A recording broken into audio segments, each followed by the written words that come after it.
Hello. So, the difference between the two, um, in the Territorial War series, uh, none of those are like retellings of a D&D campaign. So in that whole series, the way I handled deaths was no one was safe.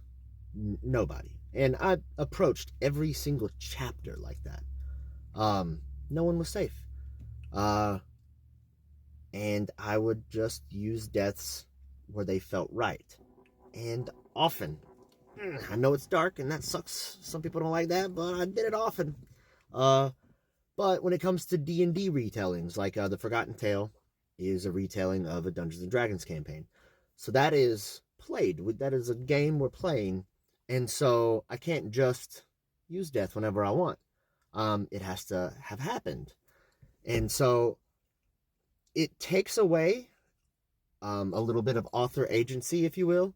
But I like it. It's cool. And because the way that I run the campaign, um, death is not off the table in the game.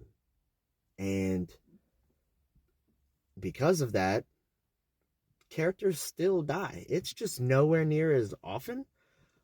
But what I've noticed is because it's not as often and because I'm following such a small group of people, when the deaths do happen, man, do they hit hard.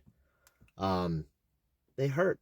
Every death I've written in the Forgotten Tale, both books that are out and books that I'm working on, um, they all hurt in here. um, so yeah, honestly, that's the biggest difference. In the Forgotten Tale, I don't get to use death as a writing tool. Um, and in in Territorial War, in that whole series, I do.